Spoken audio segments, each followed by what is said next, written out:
तो आप सभी का मैं बोधिचित्त माइंडफुल एकेडमी की तरफ से जो कोर्स हम चला रहे हैं 24 दिवसीय वज्रयान ध्यान योग में आप सभी का मैं स्वागत करता हूं। और आप सभी इस कोर्स में शुरुआत से लेकर अभी तक जो कुछ भी आपने ग्रहण किया है या समझा है, जाना है और कुछ हद तक हम प्रयास भी कर रहे हैं, तो भले वो 1 घंटे का प्रयास हो, उस 1 घंटे के प्रयास में भी हम बहुत कुछ अपने आप को देख पा रहे हैं, समझ पा रहे हैं कि वज्रयान ध्यान योग क्या है और किस प्रकार से हमारे जीवन को वो बदल सकता है या बदलने की ताकत रखता है।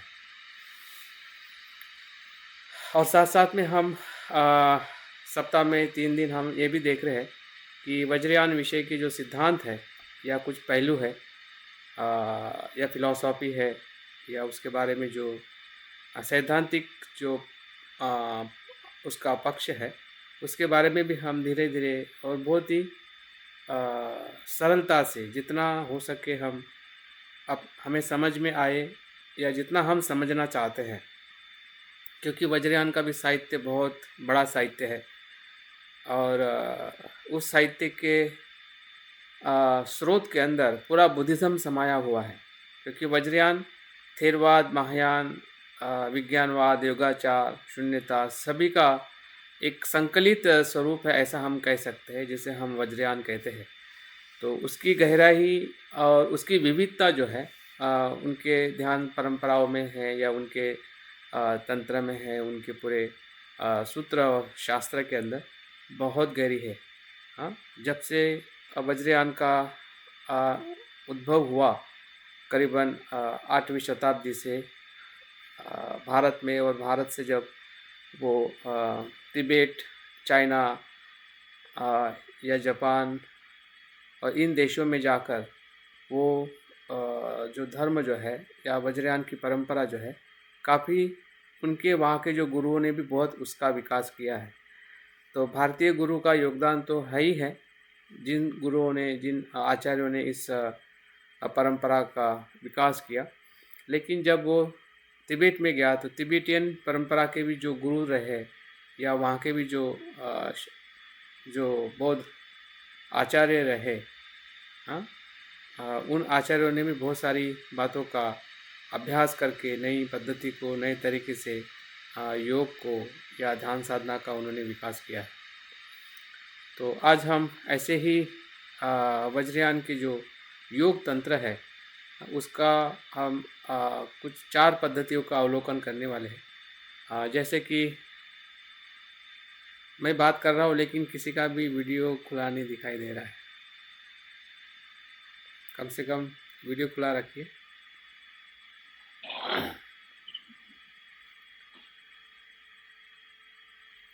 तो जब भारत से बौद्ध धर्म 8वीं शताब्दी में आचार्य पद्म संभव लेके गए और वहाँ पे सबसे पहले वज्रयान परंपरा का, या जिसे हम मंत्रयान कहते हैं, या तांत्रिक पद्धतियाँ का जो विकास किया, वहाँ से तिब्बतियन बौद्ध धर्म निर्माण होते हुए या विकसित होते हुए दिखाई देता है। तो वहाँ से चलने वाली जो परंपरा है और तिब्बत की जो अलग अलग शाखाएं हैं, तो अलग अलग शाखाओं में अलग अलग प्रकार से योग तंत्रों को सिखाया जाता है। तो ऐसे 8 से 10 वहाँ के जो शाखाएं हैं या परंपरा है तिब्बत में ही निर्माण हुई है। तो हम हर एक परंपरा का अभ्यास नहीं कर सकते, हर एक परंपरा का योग तंत्र क्या है उसके बारे में हमें जानने के लिए और अध्ययन करने की ज़रूरत है या और उसका साहित्य पढ़ने की ज़रूरत है। लेकिन हमारे इस कोर्स के माध्यम में हम जो प्राचीन और जो पहली परंपरा जो रही है, जो पद्म संभव से जो निगमा परंपरा, जिसे हम आज दलाई लामा की परंपरा कहते हैं, हाँ, उस परंपरा से जो विकसित हुआ वज्रयान योग है या योग तंत्र है, उसके बारे में हम थोड़ा जानने वाले हैं। और उसी के आधार पे हमने कुछ ध्यान साधना को भी हमने किया है। वज्रयान या वज्र सत्व की ध्यान साधना उसी परंपरा से है, या हम कह सकते हैं कि भारत में जो वज्रयान था या वज्रयान का जो स्वरूप नालंदा, उदंतपुरी या इस हमारे बौद्ध विश्वविद्यालय में सिखाया जाता था, वही स्वरूप पहली बार तिब्बत में जो आचार्य पद्म संभव जी है उन्होंने वहाँ पे इंट्रोड्यूस किया था। तो हम कह सकते हैं कि ये जो निग्मा शाखा है या निग्मा परंपरा जो है तिब्बत की, जिसे हम दलाई लामा की परंपरा कहते हैं, तो वो परंपरा सबसे पहली परंपरा रही है। और उसके बाद वहाँ के भी जो आचार्य बने और उन्होंने भी अलग अलग शाखाओं का निर्माण किया है। तो वो वहाँ की तिब्बत की गुरुओं ने और वहाँ पे निर्माण की हुई शाखा हमें तिब्बतन बौद्ध धर्म में दिखाई देती है। तो सभी परंपराएं इसी ही भारतीय परंपरा के बाद में ही निर्माण हुई है या इसी शिक्षा के आधार पर कुछ बातों का और वहाँ के गुरुओं ने या आचार्यों ने उसका विकास करके वहाँ की परंपराओं को उन्होंने निर्माण किया है। तो हम आज यहाँ पे जिस परंपरा का हमने कुछ अभ्यास किया है, वज्र सत्व का ध्यान साधना लेकर, या कुछ बातों को हम अभ्यास कर चुके हैं और कुछ ध्यान साधना हम आगे भी देखने वाले हैं। तो वो ये निग्मा परंपरा की जो ध्यान साधनाएं हैं या जो उस परंपरा में जो वज्र योग तंत्र के जो 4 प्रकार है वो क्या है और उसको हमने अपने जीवन में कैसे हम देख सकते हैं और कुछ हद तक हम आचरण भी कर रहे हैं, ऐसा हम देख सकते हैं जब इस परंपराओं का थोड़ा हम अभ्यास करेंगे। तो आज हम उसी विषय की तरफ हम बहुत ही प्रास्ताविक पहलुओं पे हम देखने वाले हैं, क्योंकि प्रास्ताविकता अगर हमारी सही है तो उसके भीतर जाने का भी हमारा प्रवास और अच्छा हो सकता है, हमारा अध्ययन करने में रुचि बढ़ सकती है और ऐसे साहित्य या ऐसे जो तिब्बतन परंपरा के कोई मित्र है या ऐसे लोग हैं उनके साथ में भी हम संपर्क करके उनकी परंपराओं का कैसे वो आचरण करते हैं उनकी भी जानकारी हम ले सकते हैं।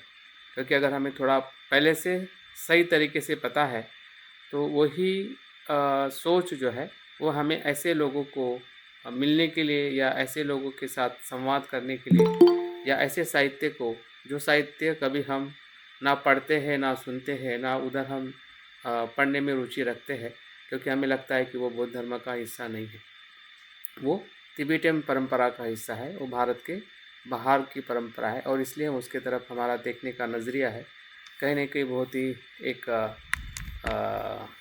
छूटा हुआ रहता है और हमें लगता है कि हमें वो ज़रूरत नहीं है। ज़रूरत भले नहीं है लेकिन एक बौद्ध होने के नाते हमने ज़रूर सभी बौद्ध परंपराओं को हमने अच्छी तरह से कम उसका जो प्रास्ताविक रूपरेखा है या उसका उद्देश्य है या उसके जो जीवन जीने की उनकी जो शैली है उसको हमने ज़रूर जानना चाहिए, ताकि हम उसके ऊपर ज़्यादा शंका निर्माण ना कर सके या उनके साथ हमारी मैत्री जो है वो हम उनसे प्रस्तापित कर सकें।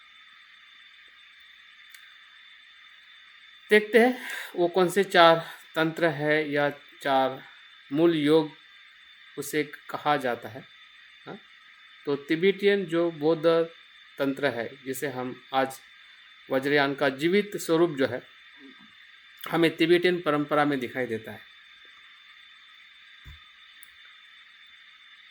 और उस परंपरा में 4 प्रकार के मूल योग साधना की बात की गई है।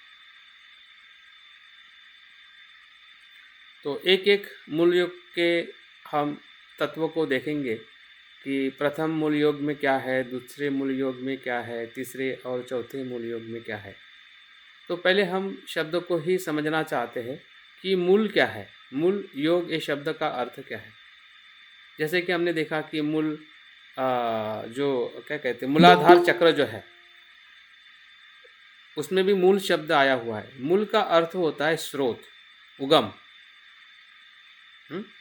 उगम जहाँ से बुद्धत्व का उगम हुआ है या सत्यता का उगम हुआ है उसी के साथ में जुड़ना।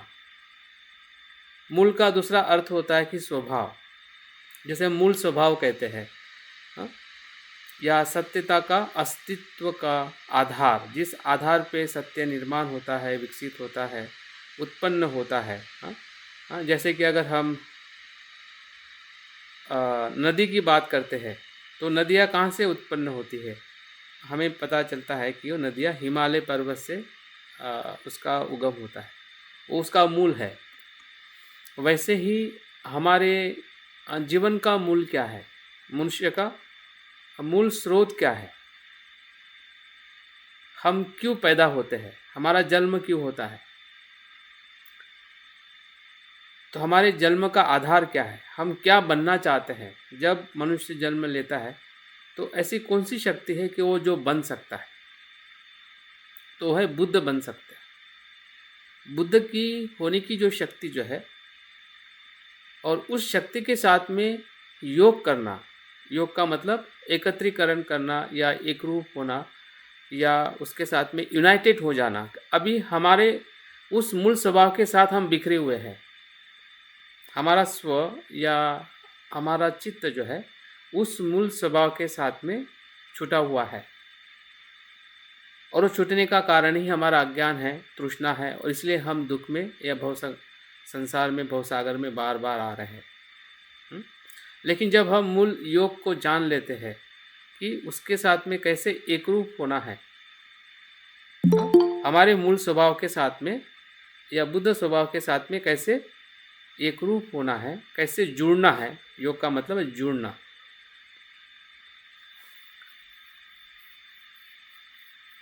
तो वही मूल योग है। और उस मूल योग के अंदर 4 बातें बताई है, 4 स्तर बताए हैं, या 4 प्रकार से हम जुड़ सकते हैं उस मूल स्वभाव के साथ में, जिसे हम बुद्ध स्वभाव कहते हैं। क्योंकि हमने देखा कि वज्रयान का पूरा जो टारगेट है या उसका फोकस जो है वो क्या है, बोधिचित्त है, बुद्ध स्वभाव है। उसका पूरा टारगेट जो है, उसका पूरा उद्देश्य जो है, उनके पूरे साधना का, उनके पूरे शिक्षा का, वो डायरेक्ट रियलाइजेशन है, स्व अनुभव से बुद्धत्व को जानना, अनुभव करना। अनुभव के तौर पे वज्रयान पूरी तरह से शिक्षा देता है। लेकिन हमें इसका भी ध्यान रखना है कि जब हम अनुभव को अनुभव से देखना चाहते हैं, इसका मतलब ये नहीं है कि विचार से हमें नहीं देखना है। विचार से भी हमें उतना ही स्पष्ट रहना है, हाँ, जिसे हम हमारा तार्किक बुद्धि कहते हैं या धम्म विचय कहते हैं, हाँ, या इंद्रियों से सही तरीके से देखना, हाँ, सजगता से देखना, सजगता से विचार करना, वो भी उसका बहुत महत्वपूर्ण पहलू है।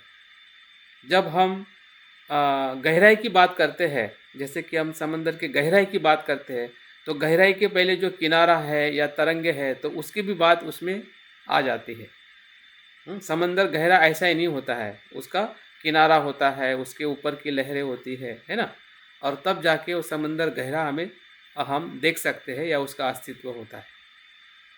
तो जब भी हम अनुभव को डायरेक्ट देखने की बात करते हैं, हाँ, तो उसके पीछे का जो आधार है उसको भी हमें समझना है कि जो आधार हमें बौद्ध धर्म के अलग अलग परंपराओं से लिया वो आधार है या शिक्षाएं है, उसका पूरा एक एकत्रीकरण जो है हमें 4 मूल योग में हमें वज्रयान परंपरा में दिखाई देता है। देखते हैं कि पहला मूल योग क्या है। इससे हम काफ़ी परिचित हैं। पहला जो मूल योग जो है तंत्रयान में या वज्रयान में, वो है शरण गमन और प्रणिपात साधना। हमने भले नहीं किया है, लेकिन हमने ज़रूर देखा है। अगर आप तिब्बतियन मोनेस्ट्री में जाते हैं या तिब्बतियन लोगों को देखते हैं, तो उनका जो शरण गमन करने का जो भाव है और बुद्ध धम्म संघ के प्रति जो प्रणिपात करने की जो साधना है, बुद्ध को अष्टांग प्रणाम करते हैं। तो हमें देखते हुए कभी कभी ताजुब लगता है, और हमें भी लगता है कि ये हम नहीं करते ऐसा, हम तो सिर्फ पंचांग वंदन करते हैं, 5 अंगों से, हम घुटने से, और वो भी 3 ही बार करते हैं। लेकिन वो अनेकों बार करते हैं।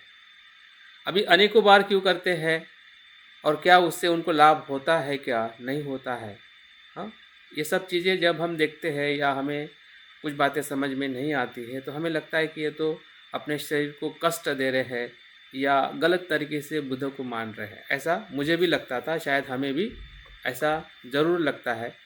लेकिन अगर हम उसके गहराई में जाते हैं कि ऐसा करना क्यों ज़रूरी है या ऐसा करने से सही में हमारा शरण गमन है, जिस शरण गमन को हम आ, गहराई में लेके जाना चाहते हैं। गहराई का मतलब क्या है कि बोधिचित्त के स्तर तक या बुद्धत्व के अनुभव तक लेके जाना चाहते हैं, क्योंकि बुद्ध धम्म संग ही है कि जो हमें शुरुआत में भी मदद करते हैं। जब हम बौद्ध बनते हैं, हमारे हर एक संस्कार त्रिशरण से हम शुरुआत करते हैं और हमारी वहाँ पे पहचान बन जाती है कि मैं बौद्ध धर्मीय हूँ। लेकिन बौद्ध धर्म संस्कारिक या उस वही तक बौद्ध धर्म सीमित नहीं है। बुद्धं शरणं गच्छामि का जो आधार जो है वो और भीतर लेके जाता है, हमें भवसागर से पार कर सकता है, सभी दुखों से वो मुक्त कर सकता है। इतनी ताकत उस त्रिशरण में है कि जब हम पारंपरिक तौर पे जब हम बुद्धं शरणं गच्छामि कहते हैं तो वो गहराई जो है इस मूल योग साधना में दिखाई जाती है, सिखाई जाती है और उसका अनुभव भी किया जाता है। तो उसमें 3 बातें विशेषता की जाती है, जो है जैसे कि हमने संदर्शन जो साधना की थी, कल्पना के माध्यम से बुद्ध को याद करना।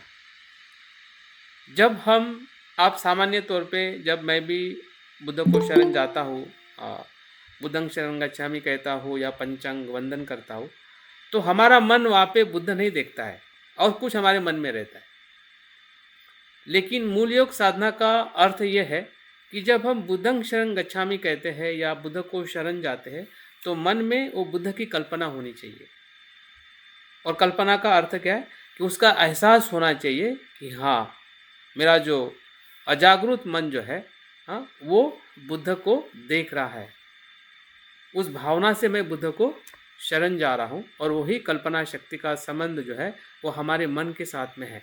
जब हम मूल योग के आधार पे जो शरण गमन का जो आचरण इसमें बताया जाता है या किया जाता है वो स्वयं करते हैं और वज्रयान परंपरा हमें वही सिखाती है। अगर इस परंपरा को अगर हम बुद्ध के समय देखते हैं, क्या बुद्ध के समय में थी क्या? उस समय वज्रयान नहीं कहा जाता था, लेकिन वो ऐसी ही परंपरा थी कि जब बुद्ध को लोग देख के अनुभव करते थे, हाँ, तो कोई लोग बुद्ध को अष्टांग प्रणाम करते थे, कोई लोग बुद्ध को पंचांग प्रणाम करते थे, कोई लोग बुद्ध को खड़े खड़े प्रणाम करके बैठ जाते थे। तो बुद्ध को प्रणाम करने की जो शैली जो थी वो पूरी खुली थी, वो बंदिश तो नहीं थी कि पंचांग प्रणाम करके ही बुद्ध को वंदन करना है। जिसका जैसा भाव था, जैसा बुद्ध को वो अपने चित्त में या श्रद्धा से अपनी भावना को अभिव्यक्त करते थे। कोई सुगंध लेके जाता था, कोई पुष्प लेके जाता था, हाँ, कोई कुछ लेके जाते थे, कोई भोजन लेके जाते थे, कोई फुलहार या फल लेके जाते थे। तो ये जो बुद्ध के पास में कुछ चीज़ लेके जाना या बुद्ध को नमन करना, उसके पीछे जो है, उस समय तो बुद्ध स्वयं थे। बुद्ध लोग आंखों से भी देखते थे और मन से भी देखते थे। बुद्ध को लोग आंखों से भी देखते थे, जिसे हम निर्माण काया कहते हैं, और लोग बुद्ध मन से भी देखते थे। हाँ, बुद्ध के भाव को भी लोग अनुभव करते थे कि बुद्ध कितने कारुणिक है, शांत है, सुंदर है, प्रज्ञावान है। इस गुणों को भी वो एहसास करते थे, उनके सहवास को एहसास करते थे, उनकी ऊर्जा को एहसास करते थे। और उस समय का जो शरण गमन जो था वो इसी प्रकार का था। लेकिन बीच में बुद्ध के महापरिनिर्वाण होने के बाद और बुद्धिज़्म की शिक्षाएं इतनी फैलने लगी कि वो उसका जो रियल सेंस जो है कहीं ना कहीं सिर्फ शब्दों में रहने लगा या चिवर में रहने लगा या विधि में रहने लगा। लेकिन भीतर में जो एक उसका अनुभव जो है वो बड़ा कठिन होने लगा। वो लोग समझ नहीं पा सके और इसलिए वज्रयान परंपरा ने उसको फिर से जीवित किया।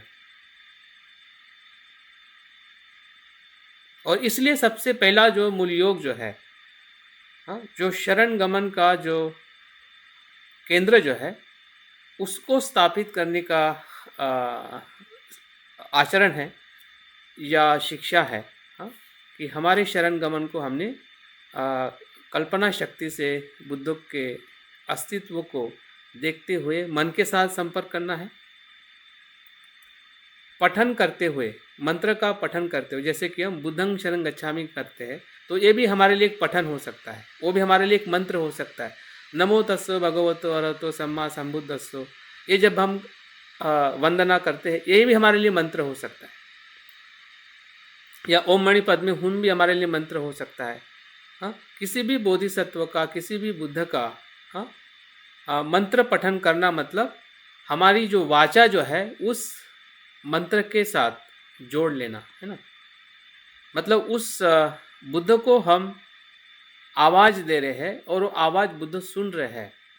हमारी वाचा का अर्थ जो है, हमारी वाचा जो है किसके साथ जुड़ी रहती है? हमारे विचारों के साथ जुड़ी रहती है। विचार है इसलिए वाचा है, विचार है इसलिए वाचा है। और हमने ये देखना चाहिए कि जब जब भी विचार हमारे मन में आते हैं तब तब ही हमारी वाचा उत्पन्न होती है या हम वाचा से बात करते हैं। तो उस विचार के अंदर अगर बुद्ध का मंत्र है, बुद्ध का शब्द है, तो हमारी वाचा भी क्या हो जाएगी? वज्र हो जाएगी। मन भी वज्र हो जाएगा। वज्र का मतलब क्या होगा? बुद्धमय होगा। हमारी वाचा भी जब हम मंत्र का पठन करते हैं तो हमारी वाचा क्या हो? वो भी बुद्धमय होगी, वो भी वज्र जैसी होगी।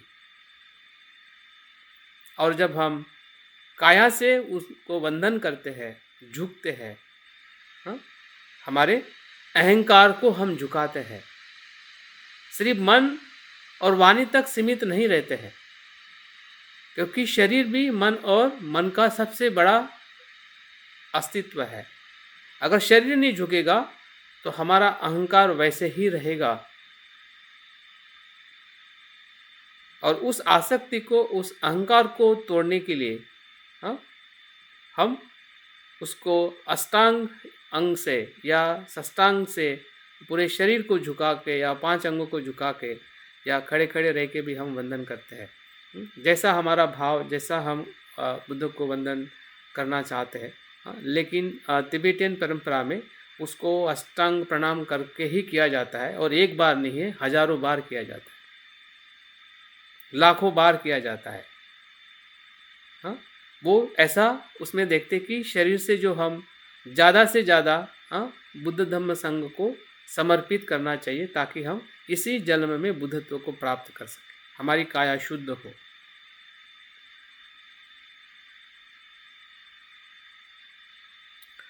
तो इस प्रकार से बुद्ध को स्मरण करना मतलब मन को बुद्धमय करना है। वाचा से मंत्र का पठन करना मतलब वाचा को बुद्धमय करना है, और बुद्ध को काया से वंदन करना मतलब हमारी काया को भी बुद्धमय करना है। तो इस प्रकार से शरणगमन को प्रथम मूल योग में शरणगमन और प्रणिपात का बहुत महत्वपूर्ण स्थान है। और ये स्थान जो है ये थेरवादी परंपरा से ही आया हुआ है। हम देखते हैं कि थेरवादी सभी परंपरा की शुरुआत ही नमो तस्सो बुद्धं शरणं गच्छामि से होती है। और शरणगमन का जो तत्व जो है, अगर हम वज्रयान का पूरा स्वरूप देखते हैं कि उसमें किस किस शिक्षाओं का उसमें आधार है, तो पहली शुरुआत ही थेरवादी परंपरा की शिक्षा से होती है, जिसे हम शरणगमन कहते हैं। और शरणगमन का बुद्ध के समय जो अस्तित्व था, उस अस्तित्व को, उस अनुभव को हमारे सामने लाकर बुद्ध धम्म संघ को शरण जाने का हमें इसमें प्रक्रिया बताई जाती है, और उसी को ही प्रथम मूल योग कहते हैं। तो पारंपरिक तौर पे ये त्रिशरण हमें सभी को पता है, और बौद्ध वही होता है या बुद्ध भी वही बन सकता है कि जो त्रिशरण को वो कटिबद्ध होता है, प्रतिज्ञाबद्ध होता है।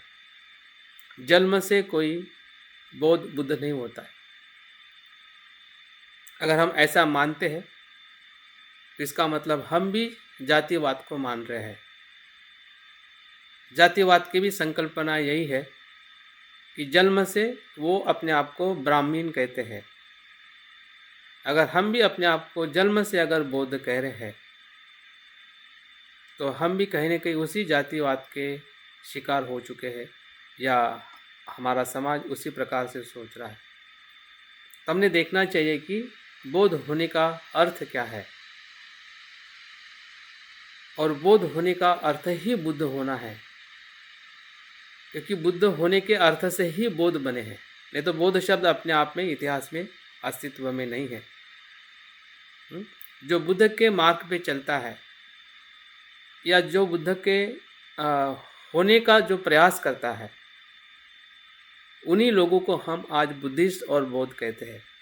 फिर वो चिवरधारी हो या चिवरधारी ना हो, ये किसी भी परंपरा के हो, किसी भी देश के हो, वो सभी बौद्ध है, क्योंकि वो सभी बौद्ध बुद्ध के मार्ग पे चलने का प्रयास कर रहे हैं, इसलिए वो बौद्ध है। तो शरण गमन किस प्रकार से केंद्रवर्ती है, या हमारे जीवन में फिर वो बुद्ध के समय हो या थेरवाद परंपरा में हो, या हम जो पारंपरिक तौर पे भी हम जो बौद्ध है उसमें हो, लेकिन उसकी गहराई को हमें समझना ही कि उसका मूल आधार क्या है। जब हम बुद्धं शरणं गच्छामि कहते हैं तो उसका आधार है कि हमारे मूल स्वभाव के साथ में जुड़ना है। और इसलिए हमें तीनों बातों का ध्यान रखना है कि हमारा मन भी वहाँ पे हो, हमारी वाणी भी वहाँ पे हो, और हमारा शरीर भी वहाँ पे हो। तीनों का योग बुद्ध स्वभाव के साथ ही मूल योग है, जिसे हम शरण गमन कहते हैं। वज्रयान परंपरा में जैसे कि ये पारंपरिक त्रिशरण है, वैसे ही तांत्रिक त्रिशरण का भी उल्लेख वर्णन हमें मिलता है।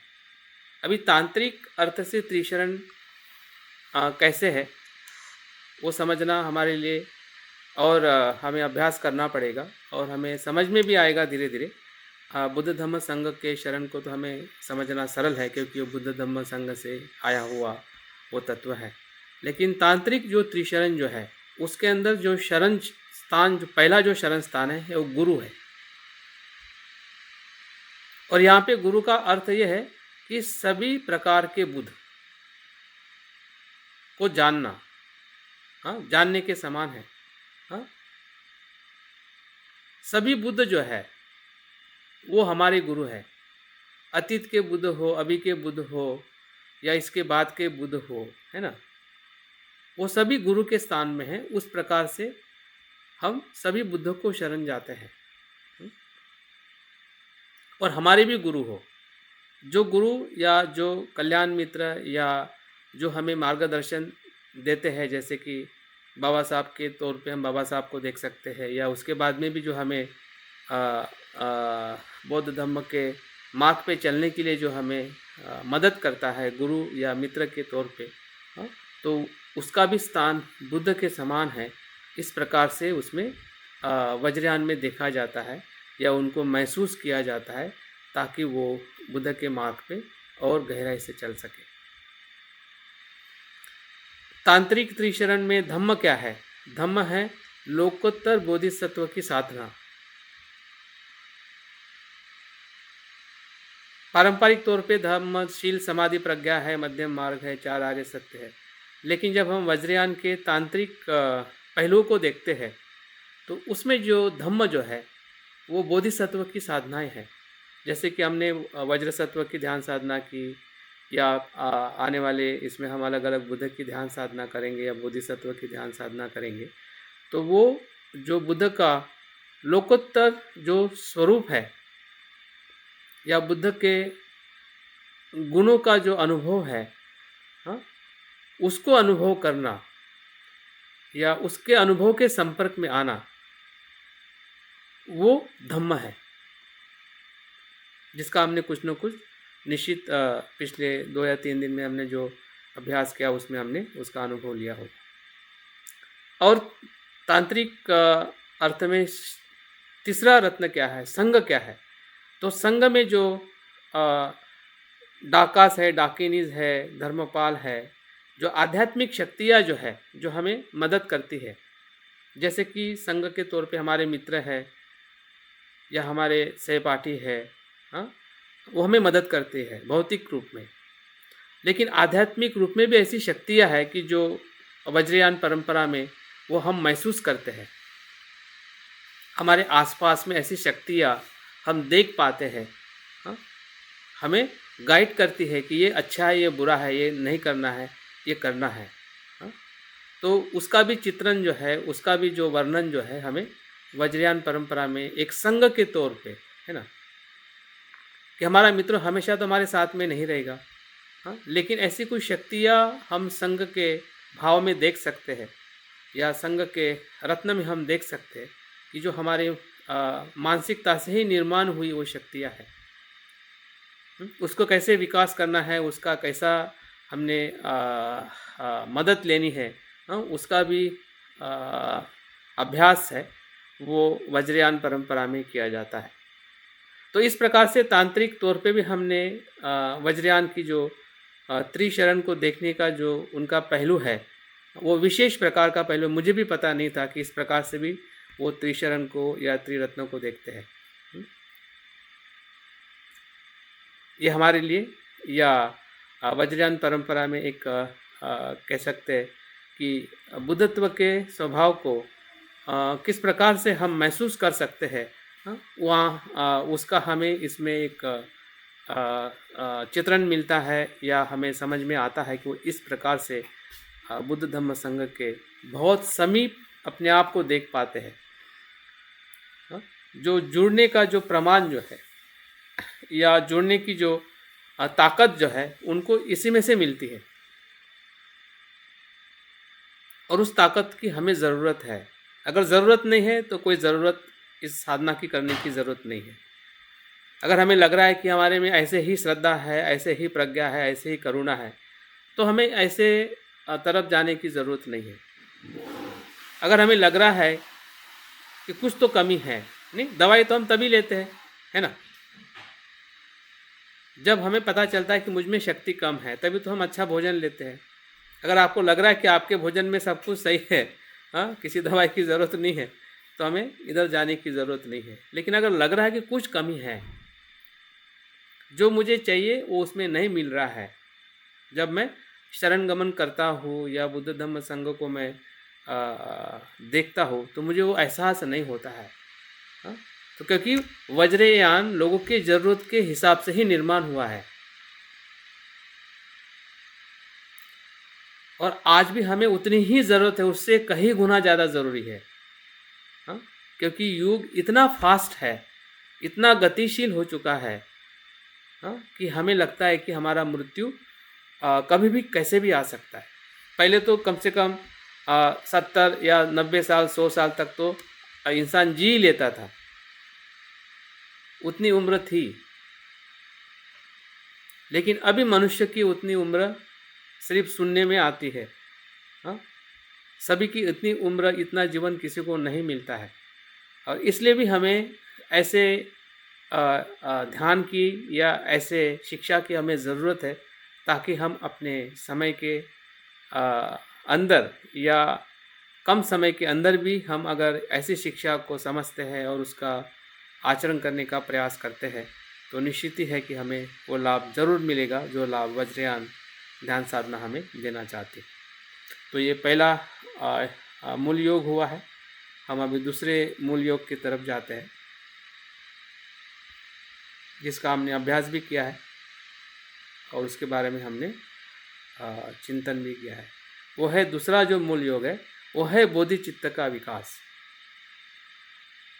जो हमने करुणा चित्त का ध्यान करके भी हमने उसका अनुभव किया है, और हमने बोधिसत्व और बोधिचित्त क्या है उसमें भी उसका हमने अभ्यास किया। तो बोधिचित्त के विकास में जैसे कि श्रद्धा का पूजा का आचरण करते हुए श्रद्धा भाव को हम विकसित करके बोधिचित्त का निर्माण कर सकते हैं। जो सप्तांग पूजा है या बोधिचर्या अवतार जो शांतिदेव आचार्य रचित जो रचना है, हाँ, वो भक्ति मार्ग को विकसित करने की सबसे श्रेष्ठ और प्रसिद्ध ऐसी ग्रंथ रचना है। उसको हमने ज़रूर पढ़ना चाहिए। पढ़ते पढ़ते ही हमारे भीतर की बहुत सारी श्रद्धा है, भक्ति है, उत्पन्न हो सकती है, क्योंकि एक एक शब्द में इतना गहरा अनुभव या सत्यता, करुणा या श्रद्धा भाव, लोक कल्याण की भावना उसमें जुड़ी हुई है, हाँ, कि हमें झंझोर देता है, हमें एकदम कुछ तो भी अपने भीतर निर्माण करता है।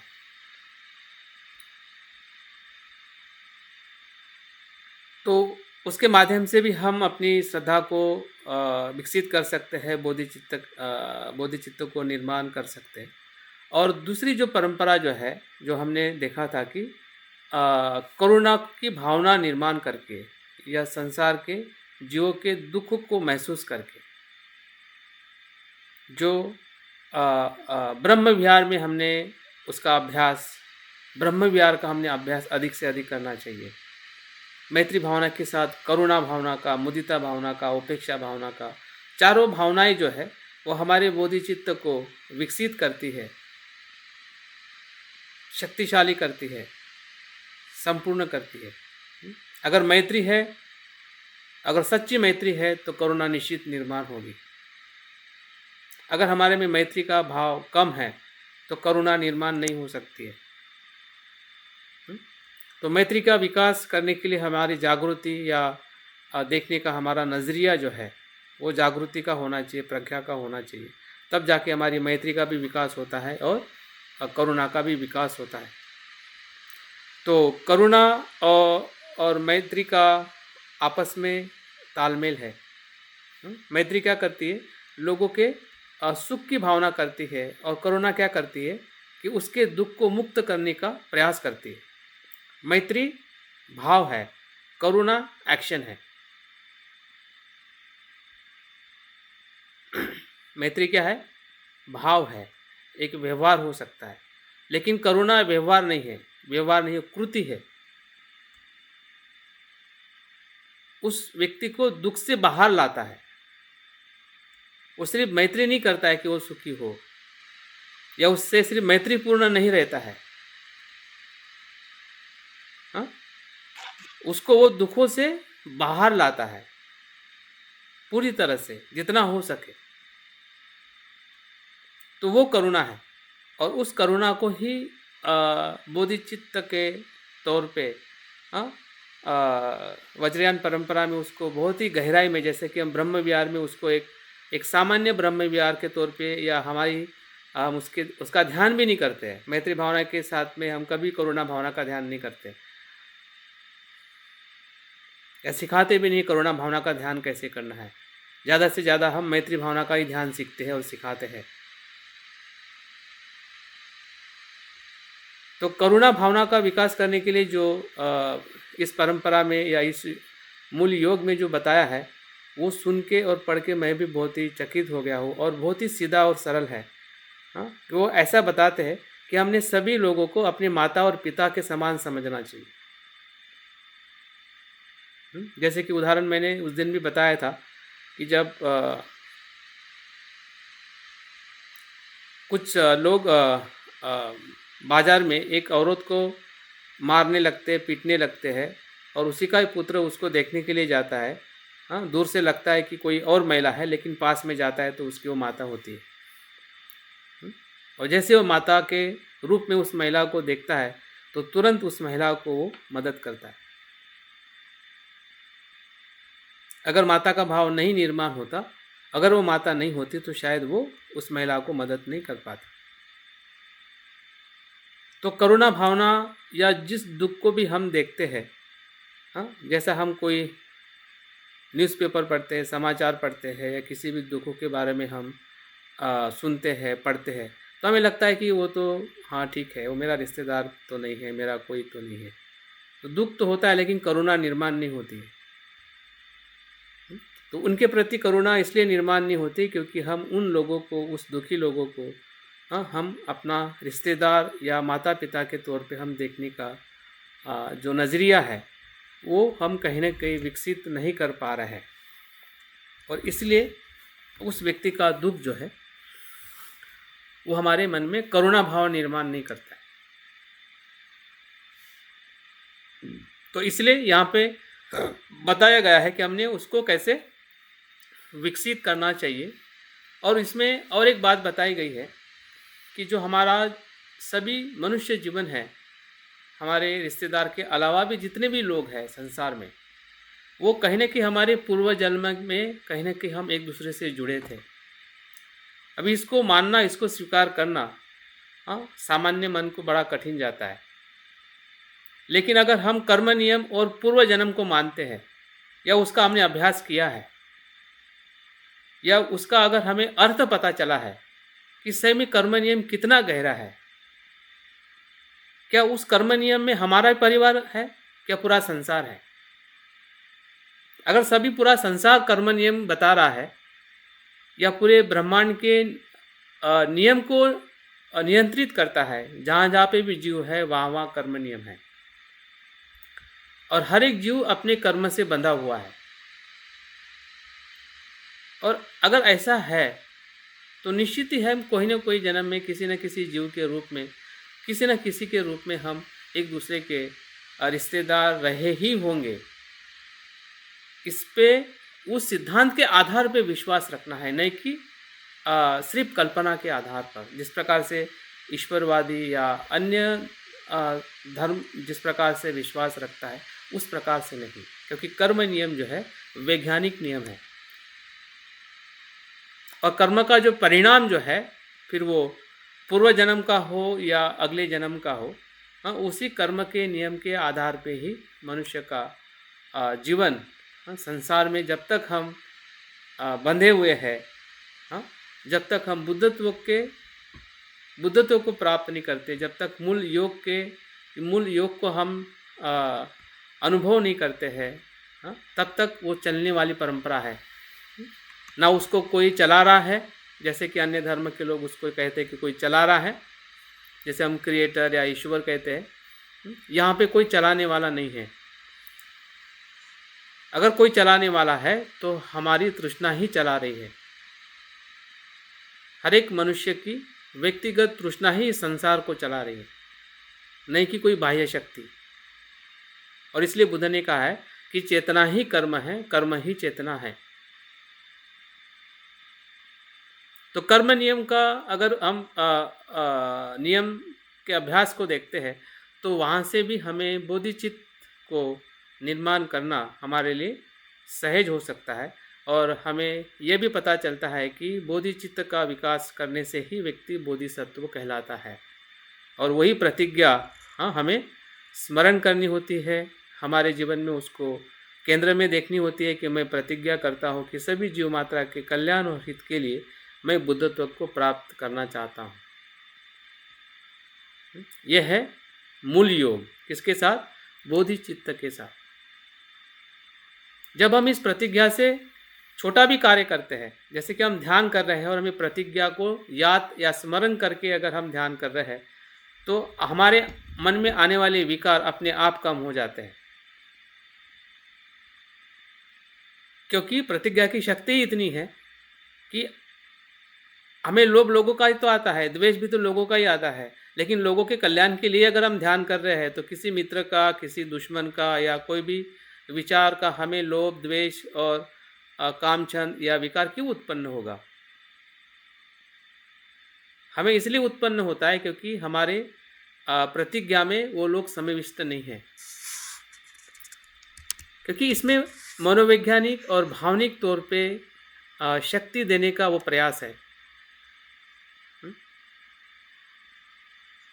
ताकि हम भावनिक रूप में पूरी तरह से ध्यान में समर्पित हो सके, हमारी भावनाओं को हम शुद्ध कर सके, हमारी भावनाओं को हम लोगों के लिए खुला कर सके, ताकि हम सही अर्थ में अपने आध्यात्मिक जीवन से अपने आप को और औरों को भी सुख और आनंद दे सके, समाज में परिवर्तन ला सके। जिस प्रकार से बाबा साहब ने करुणा की भावना से ही समाज में परिवर्तन लाया है। अगर बाबा साहब में करुणा की भावना नहीं होती तो संविधान इस प्रकार से वो नहीं बनाते। संविधान का रुख ही अलग होता। वो जो लिखते वो अंतिम शब्द होता। उसमें अगर करुणा नहीं होती तो उसमें द्वेष होता, स्वार्थ होता, प्रतिशोध होता। अगर उसमें प्रतिशोध नहीं है, उसमें अगर द्वेष नहीं है, हाँ, उसमें अगर शोषण नहीं है, तो इसका अर्थ है कि उसमें करुणा है। तो करुणा का जो चित्त जो है, हाँ, वो निर्माण करने की जो प्रक्रिया जो है वो वज्रयान परंपरा में, हाँ, मूल योग के आधार पे उसको ली जाती है, की जाती है, और उसी के ही आधार पे उनका जो अभ्यास है बोधि चित्त के विकास करने का या उसको विकसित करते हुए आगे जाने का, हाँ, बोधिसत्व के प्रतिज्ञा के साथ बोधि चित्त को विकसित करते हुए जब हम आगे बढ़ते हैं तो समझ जाइए कि हमारा जो ये दूसरे प्रकार का मूल योग जो है, हाँ, उसके आधार पे हम कार्य कर रहे हैं। और ये जो तत्व जो है पूरी तरह से महायान परंपरा से आया हुआ, जिसे हम बोधिसत्व आदर्श और बोधिचित्त की जो संकल्पना जो है, हाँ, वो पूरी तरह से जो आचार्य संघ है, वसुबंधु है, नागार्जुन है, हाँ, या महायान परंपरा के जो सिद्धांत है, हाँ, उसी के आधार से लिया हुआ तत्व है। लेकिन वो वज्रयान में पूरी तरह से आचरणात्मक पहलू से या योग के आधार पे, मूल्य के आधार पे उसका आचरण या उसका व्यवहार किया जाता है। तो इस प्रकार से ये दूसरा मूल योग है कि जो हमें तिब्बतियन या वज्रयान परंपरा में वो हमें दिखाई देता है। और हम भी अपने जीवन में भी हम देख सकते हैं कुछ न कुछ प्रमाण में, अगर हम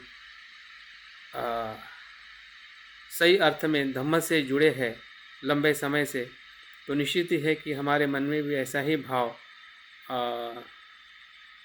निर्माण करने का हम प्रयास कर रहे हैं या हम कर चुके हैं। लेकिन उसका और प्रयास करते रहना ये हमारे लिए बहुत ही महत्वपूर्ण है। अभी हम तीसरे मूल योग की तरफ आते हैं। तो तीसरा जो मूल योग है उसका भी हमने कहीं ना कहीं ध्यान साधना में उसका हमने प्रयास किया है। वो है ध्यान साधना और मंत्र पठन के माध्यम से मूल स्वभाव को स्पर्श करना, मूल स्वभाव को उसका अनुभव करना। इस ध्यान साधना की परंपरा में, या जिसे हम संदर्शन कहते हैं, जिसे हम बोधिसत्व बुद्ध का कल्पना के माध्यम से या उनके धर्म काया के संभोग काया के माध्यम से उसे हम जो निर्माण करते हैं, हाँ, जैसे कि हमने देखा है कि वज्रयान परंपरा में धम्म जो है वो सभी प्रकार के बोधिसत्व और बुद्ध की साधना के आचरण को ही धम्म कहा गया है। धम्म का आधार ही ध्यान साधना है और विशेषतः बोधिसत्व साधना, बुद्ध की संदर्शन साधना। लेकिन इसका अर्थ ये नहीं है कि वहाँ पे जागृति और मैत्री भावना का ध्यान नहीं किया जाता है। उसकी शुरुआत ही जागृति ध्यान से, आनापान सती से और मैत्री भावना से ही होती है। तो मूल आधार कभी भी हमें भले हम वज्रयान परंपरा की हम बात कर रहे हैं या उस पद्धति को देख रहे हैं, लेकिन उसकी जो बेसिक जो है, बेसिक शरण गमन है, बेसिक शिलाचरण है, बेसिक जागृति है, उसी जागृति के आधार पे ही हम बुद्ध के संदर्शन को या बोधिसत्व की जो निर्माण संभोग काया है या धर्म काया है, उसको हमें अनुभव करना है। तो इस ध्यान साधना में तीन बातें एकत्रित हो जाती है। जैसे कि हमने देखा कि शरण गमन का तत्व जो थेरवाद से आया हुआ है, बोधिचित्त का जो महायान से आया हुआ है, और वज्रयान साधना का, वज्रसत्व ध्यान साधना का या मंत्र पठन का ये वज्रयान का खास एक ऐसा कह सकते हैं कि वो लीडिंग एलिमेंट है। वो एक डायरेक्शन देने वाला एलिमेंट है कि पहली दो बातों को कैसे फास्ट ट्रैक में लेके जाना है। आपके पास में गाड़ी है, लेकिन गाड़ी में अगर 200 सीसी वाला इंजन है और 1000 सीसी वाला इंजन है, ठीक है। ये 200 सीसी वाला इंजन की स्पीड जो हैगी वो उतनी ही होगी जो देती है, लेकिन वही अगर ज़्यादा सीसी वाला अगर इंजन है तो आपकी गाड़ी बुलेट ट्रेन जैसी फास्ट जाती है, ठीक है ना। नहीं तो बाकी ट्रेन भी चलती है, लेकिन बुलेट ट्रेन की क्यों ज़रूरत पड़ी? ताकि हम वो जो डिस्टेंस जो है वो कम समय में हम पहुंच सके, है ना, या उसका हमें अनुभव, उस जगह पे जाने का अनुभव हमें जल्दी मिल सके, वही फ़र्क है। और इसलिए इसमें जो वज्र सत्व की ध्यान साधना जो है वो सबसे इम्पोर्टेंट एलिमेंट है। या बुद्ध के गुणों को मंत्र के माध्यम से कैसे कनेक्ट रहना है। या मंत्र का अर्थ है कि मन की सुरक्षा करना, मन को प्रोटेक्ट करना, मन को बुद्ध के साथ में जुड़ना। मंत्र का अर्थ है बुद्ध को याद करना। जैसे कि आज हमारे मन में हम क्या याद करते हैं? संसार याद करते हैं। हमारे मन में क्या याद आता है? अगर हम पूरा एवरेज निकालते हैं दिन भर का, तो हमारे मन में हम किसको याद करते हैं? क्या याद आता है? क्या स्मरण आता है? अक्सर संसार स्मरण आता है। अगर संसार स्मरण अगर आता होगा तो हम बुद्ध कैसे हो सकते? बुद्ध ने खुद कहा है, बुद्ध सभी हो सकते हैं, लेकिन आपकी इच्छा क्या है? हाँ, जब आनंद को बुद्ध बताते हैं कि जा भाई देख के पूछ के आ लोगों की लोग क्या चाहते हैं, तो लोग बुद्ध होना चाहते नहीं है तो कैसे बुद्ध बनेगा? तो वज्रयान परंपरा उस बात पे कार्य कर रही है कि भाई अगर सही में अगर आप बुद्ध होना चाहते हैं तो आपने क्या करना चाहिए, क्या करने से जो बुद्ध होने की जो शक्ति है या संभावना जो है, जो बुद्ध कह के गए हैं, उसको हम उसको सही अर्थ में प्रस्थापित कर सकते हैं, या उसको हम एहसास कर सकते हैं, ताकि हम और हमारा और सभी का हम कल्याण कर सके, सभी को हम सुखी और आनंदित कर सके। और इसलिए जो तीसरी जो बात जो है वो है वज्र सत्व ध्यान की या वज्र सत्व साधना की, जो हमने 3 दिन तक हमने वो उसका अभ्यास किया। तो उसका स्वरूप क्या है, किस लिए उसका स्वरूप क्या है कि वो सभी पापों को शुद्ध करने की प्रक्रिया है। अभी पाप यहाँ पे शब्द अगर हम देखते हैं तो सभी हमारे क्लेश या सभी प्रकार की अकुशल मानसिक अवस्था, अकुशल गुण, बुराई, दुख, तृष्णाएं, भावनाएं, जो जो भी हम नाम दे सके या हम पहचान सके, ये सभी मेरे अस्तित्व में या संसार के अस्तित्व में, संसार भी इसी ही क्लेशों के कारण पाप करता है, अकुशल कर्म करता है।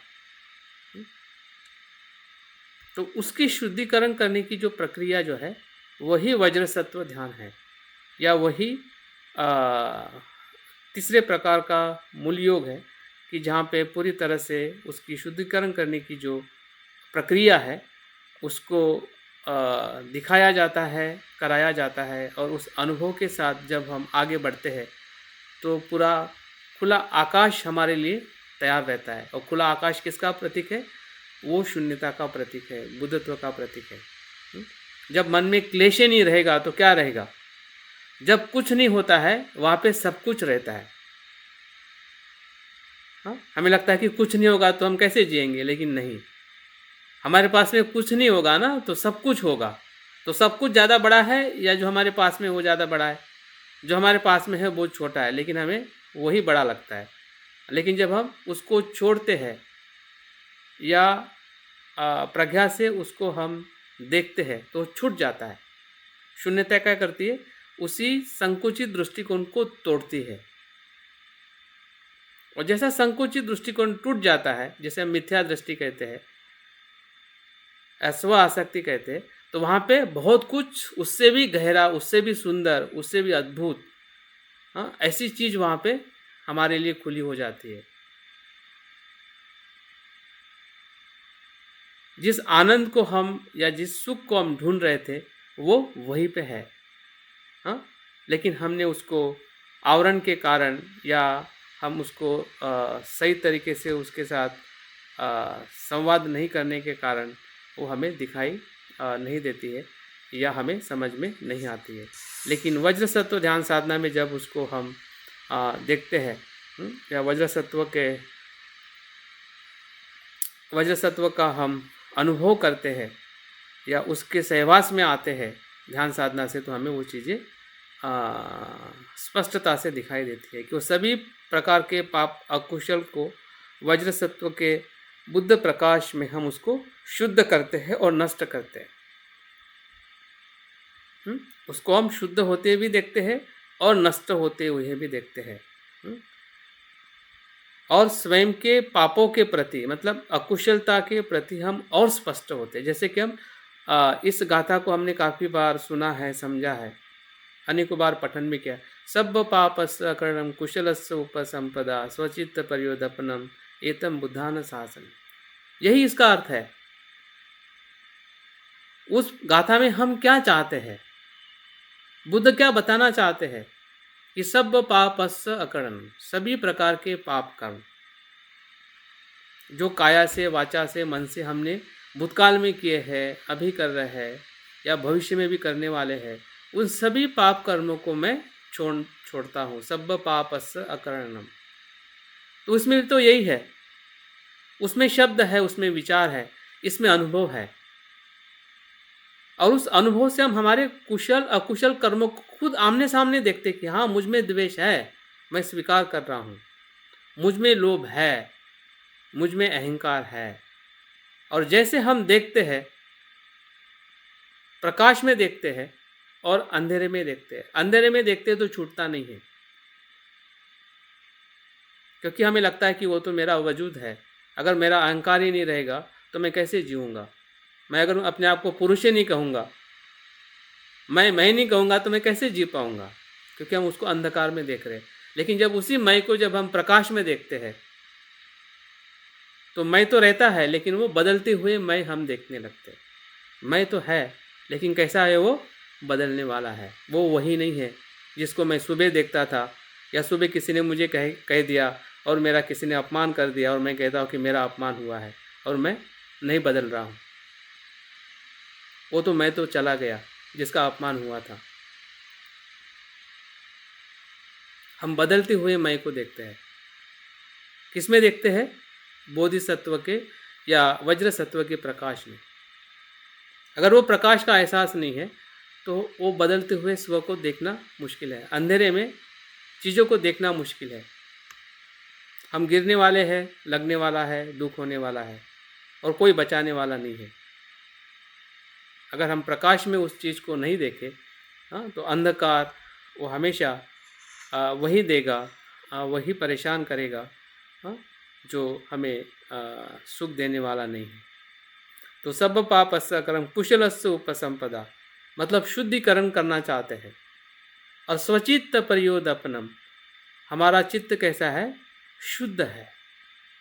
और यही सभी बुद्ध का शासन है। सभी बुद्ध क्या बताते हैं? यही बताते हैं। और सभी बुद्ध जो बताते हैं वही वज्र सत्व है। उसी ही गाथा को अगर हम एक चित्र के रूप में, एक शक्ति के रूप में, अगर चित्रकार है या हम कवि है या ऐसे हम कोई मूर्तिकार है, तो हो सकता है कि हम वज्र सत्व का रूप बना सके और देख सके कि यही गाथा वज्र सत्व कह रहे हैं। और वज्र सत्व का मतलब यही है कि हमें अपने पापों से भागना नहीं है। क्यों नहीं भागना है? क्योंकि वो अनित्य है, वो रहने वाला नहीं है, वो बदलने वाला है। बुद्ध ने उसको जीता है, बुद्ध ने मार को हराया है। और मैं भी बुद्ध के स्वभाव को देख के मैं भी मार को हरा सकता हूँ। भले कितना भी मेरा पाप हो, कितना भी मेरा किया हुआ अकुशल कर्म हो, स्वभाव हो, फिर भी मैं बदल सकता हूँ, या लोग भी बदल सकते हैं। भले हमारा दुश्मन हो या नापसंद व्यक्ति हो, किसी भी जाति धर्म का व्यक्ति हो, वो भी व्यक्ति बदल सकता है। तभी तो हमारी उसके प्रति मैत्री निर्माण हो सकती है। अगर हमें लग रहा है कि नहीं मैं बदल सकता हूँ, वो नहीं बदल सकता है, वो तो बिल्कुल नहीं बदल सकता है, हाँ, तो फिर हमारी मैत्री भावना कभी भी विकसित नहीं होगी। मैत्रीपूर्ण कर्म करता हूँ ये जरूर बोलेंगे, हाँ, लेकिन मैत्री सही अर्थ में विकसित नहीं होगी। और सही अर्थ में अगर मैत्री का विकास करना है तो जिस प्रकार से वज्र सत्व को इसमें दिखाया गया है, उस वज्र सत्व के संपर्क में हमें देखना पड़ेगा, आना पड़ेगा, ताकि हम पूरी तरह से अपने आप को जैसा है वैसा, जो विपश्यना बताती है, जैसा है वैसा देखो।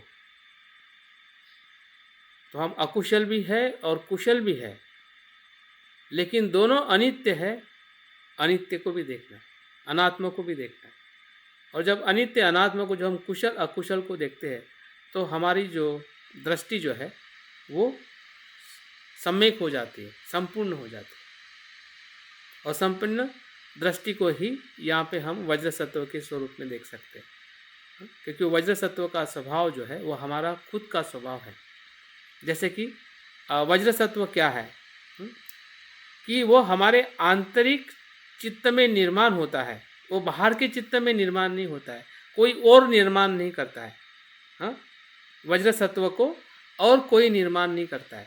जैसे कि संसार को हमने निर्माण किया है, हमारे भय को हमने निर्माण किया है और किसी ने नहीं। मेरे भय को और किसी ने निर्माण नहीं किया है। अगर मैं ये देखता हूँ, मैं ये समझता हूँ, तो मेरा जो वज्र सत्व जो है वो मेरे आंतरिक चित्त से, वो मेरा ही स्वभाव है, मैंने ही निर्माण किया है। और वो क्या है कि वो सभी समय और स्थान से पर है, उसका कोई स्थान और समय नहीं है। जैसा कि आकाश, आकाश में सब कुछ समा जाता है, वो सभी समय और स्थान से पर ऐसा अस्तित्व है। वैसे ही वज्र सत्व जो है वो कल भी था, आज भी है, कल भी रहेगा, और वो सत्य स्वरूप में है। ये कल्पना कभी कभी हमें जो ईश्वरवादी लोग हैं उनमें दिखाई देती है, लेकिन उनकी वो कल्पना बुद्ध धर्म से ली हुई है। आप देखोगे कि बाबा साहब ने जिस प्रकार से धर्म की उत्क्रांति की जो बात बताई है, कि पहले जो ब्राह्मण धर्म था यज्ञयाग को मानने वाला था, उनके पास में ना आत्मा था ना ब्रह्मा था। उपनिषद के बाद में वो आत्मा ब्रह्मा की संकल्पना आई, और ये संकल्पना कहने की जो बुद्ध के जो तत्व जो है, या शुद्धता जो है, या जो अच्छाई जो है, उसी का ही वो एक ब्राह्मणीकरण है, कि जो हमें ईश्वरवाद में आज परिवर्तित होते हुए दिखाई देता है। क्योंकि उसके पीछे का जो तत्व जो है, वो बुद्ध के तत्व से ही लिया हुआ है। क्योंकि उसके पहले ऐसा कोई व्यक्ति ही नहीं था जिसके बारे में ऐसी बात की जाती थी या हो सकती थी। बुद्ध ही ऐसे पहले व्यक्ति है कि जिन्होंने सत्य को इस प्रकार से देखा और कहा भी। और इतना ही नहीं है कि लाखों हजारों लोगों ने उस अनुभव को पाया भी है। तो ये परंपरा जो मानव जाति में जो बुद्ध के आने से जो निर्माण हुई है, बुद्धत्व प्राप्त करने की जो परंपरा है, या बुद्धत्व प्राप्त करने का जो मार्ग जो है, उसी के ही सब छटाएं है, उसी का ही प्रभाव है कि जो हमें बाकी धर्म में भी उनके अज्ञान के कारण उन्होंने उतना ही देखा समझा, और वो उसी परंपरा के साथ वो अपने धर्म को आगे बढ़ा रहे हैं। लेकिन जब हम बौद्ध धर्म के अपने शुद्ध स्वरूप में देखते हैं, उनके आए हुए शब्द है, वहाँ से आए हुए जो तत्व जो है, संसार को देखने का जो दृष्टिकोण है, संसार से ऊपर उठकर देखने का दृष्टिकोण है, जिसे हम निर्वाण कहते हैं, जिसे हम लोकोत्तर अस्तित्व कहते हैं, जो निराकार है, जो शुद्ध है, आनंददायी है। तो ऐसे अस्तित्व को जो बताने का या शब्दों में परोसने का जो कार्य किया है, वो बौद्ध धर्म की ही श्रेष्ठ परंपराएं है। तो वज्र सत्व उसी ही प्रतिनिधित्व को, जो हमारा परिशुद्ध मन जो है, उसका वो प्रतिनिधित्व करता है। जैसे बुद्ध कहते हैं कि हमारा मन जो है पानी की तरह है, परम शुद्ध है। प्रभास्वर है, प्रकाशित है, स्वयं प्रकाशित है। इसलिए तो बुद्ध ने कहा कि स्वयं प्रकाशित बनो। अभी स्वयं प्रकाशित हम नहीं होते तो बुद्ध क्यों कहते? क्योंकि बुद्ध ने देखा है कि हर एक मनुष्य का मन स्वतंत्र है, स्वयं प्रकाशित उसका स्वभाव है। हाँ? लेकिन लोभ द्वेष के कारण वो स्वभाव छुपा हुआ है, और इसलिए बुद्ध ने हमें उस बंधन से छूटने का मार्ग बता के हमारा जो मूल स्वभाव है, उस मूल स्वभाव को देखने के लिए बुद्ध ने हमें मार्ग बताया। तो इस साधना का उद्देश्य जो है वो खास ध्यान में रखिए। हमने इसके बारे में ध्यान साधना की है, लेकिन फिर से अपने मन को और थोड़ा स्पष्ट रखने के लिए या बनाने के लिए हमने देखना चाहिए वज्र सत्व ध्यान साधना का उद्देश्य क्या है। कि ये शुद्ध मन है और सभी क्लेशों को वो अशुद्धता से बचाता है, और वो सदैव शुद्ध है, उसका स्वभाव ही शुद्ध है। जैसे कि you purify your self from your sins, मतलब ये चित्त जो है ये हम ही है, हमारे पापों को स्वयं ही परिशुद्ध करे। इसका अर्थ क्या है कि हम हमारे पापों को स्वयं ही परिशुद्ध करे। यही इस वज्र सत्व ध्यान साधना का उद्देश्य है कि हमारा ही परिशुद्ध चित्त जो है हमारे अपरिशुद्ध चित्त को शुद्ध करता है। तो हमारा जो परिशुद्ध चित्त है उसको देखना ही वज्र सत्व को देखना है, और हमारे जो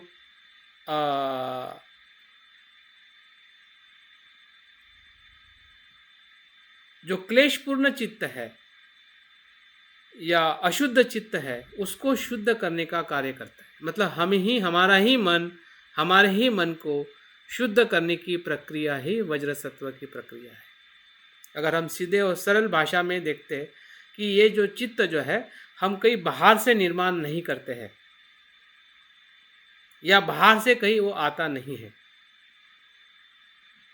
देखने में सुनने में ऐसा हमें लगता है, लेकिन हमने वो देखना चाहिए कि वो मेरा ही चित्त है कि जब मैं उस वज्र सत्व को निर्माण करता हूँ और उसके संपर्क में रह के बाद में उसको हम अब उसका विघटन भी करते हैं। ठीक है, तो इस प्रकार से साधना का जो स्वरूप है कि वो हमारे सभी पापों के स्तरों को अवलोकन करता है कि जितने भी हमारे पाप है, जितनी भी बुराइयां है, हर स्तर में देखता है।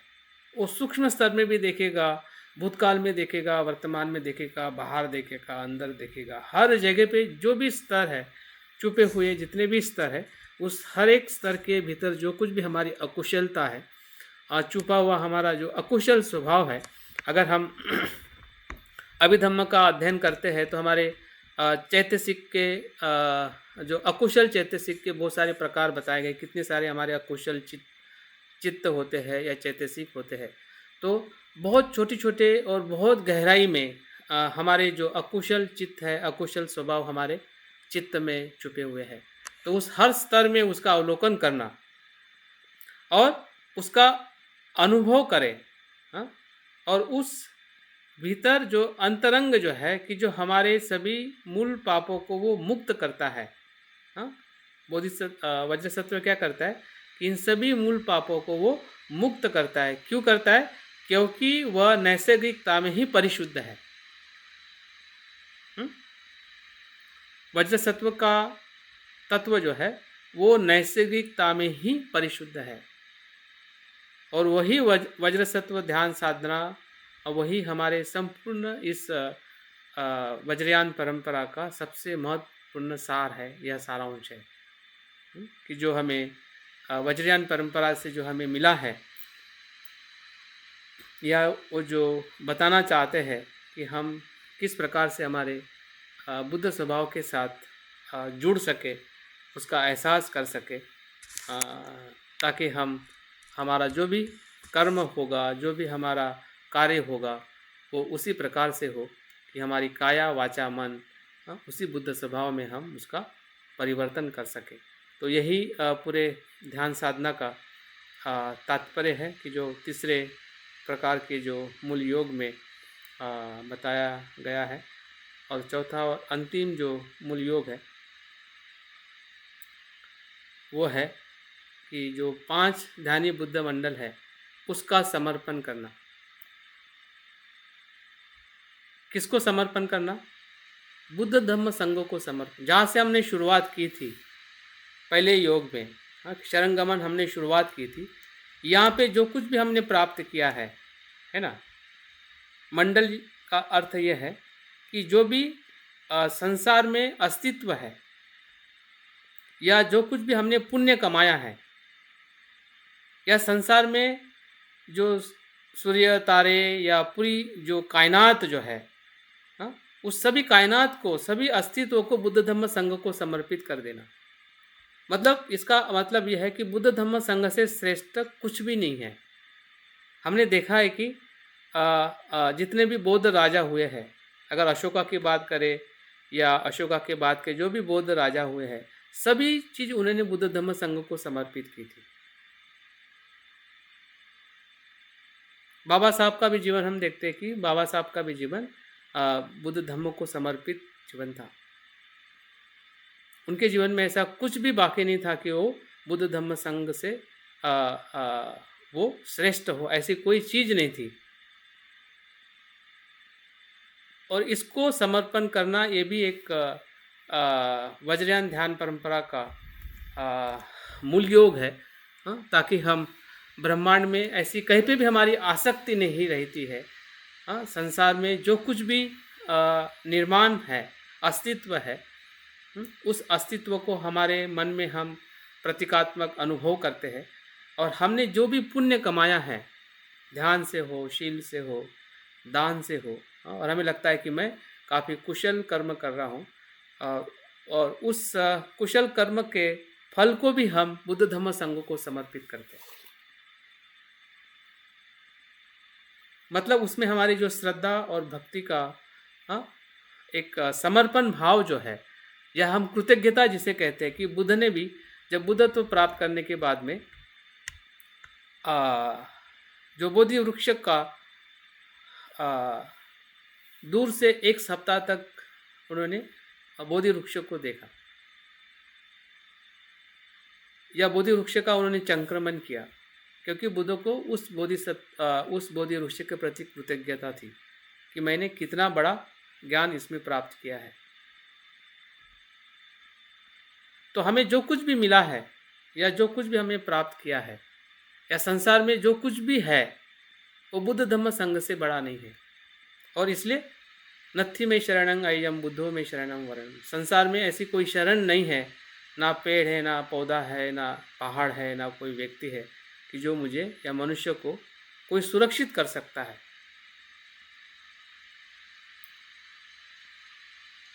सुरक्षित बुद्ध धम्म संघ ही कर सकता है।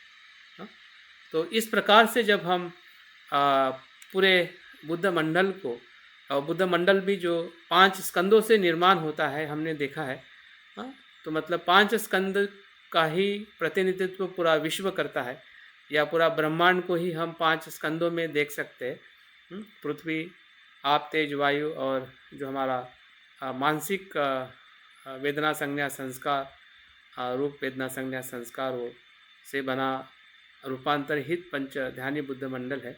और उसको भी जब हम निर्माण करते हैं मन में, और उसको हम पूरी तरह से समर्पित करते हैं, तब जाके हम सही अर्थ में हमारा जो मूल स्वभाव है, बुद्ध होने का या बुद्ध होने का जो एक एहसास है, उसको हम अनुभव कर सकते हैं। तो इस प्रकार से पूरे वज्रयान परंपरा में हमने देखा है कि चारों जो योग जो है वो महायान परंपरा के आधार पे जो सिद्धांत है, थेरवाद परंपरा के सिद्धांत है, उसी का ही एक सम्मिश्रण स्वरूप वज्रयान परंपरा में हमें विशेष प्रकार के ध्यान साधना का आधार लेते हुए जो वज्रसत्व और मंत्र पठन और जो प्रणिपात ध्यान साधना, बोधिचित्त की ध्यान साधना, इसका एक संकलित जो स्वरूप है, वही वज्रयान परंपरा की मूल योग है या ध्यान साधना है। और मैं उम्मीद करता हूँ कि जो बात मैंने बताई है इसका आधार भी बनते संरक्षित जी का लिखे हुए किताब है, जिसमें ध्यान के बारे में उन्होंने बहुत कुछ लिखा है और काफ़ी उनका अध्ययन भी रहा है और काफ़ी कुछ किताबें भी उसमें उन्होंने लिखी हुई है। और मेरी भी जो समझदारी जो मैं समझ पाया हूँ और कुछ हद तक उसका हम आचरण भी कर रहे हैं और मैं भी उसका आचरण करने का प्रयास कर रहा हूँ। तो उसी के आधार पे जो बात मैंने बताई है आप लोगों ने सुनी है। मैं उम्मीद करता हूँ कि कुछ बातें आपको ज़रूर समझ में आई होगी, और नहीं समझ में आई है तो आप ज़रूर प्रश्न पूछ के उसको समाधान कर सकते हैं। तो बहुत बहुत धन्यवाद। जय भीम, नमो बुद्धाय। ओके, साहब बहुत बहुत पुण्य होगा।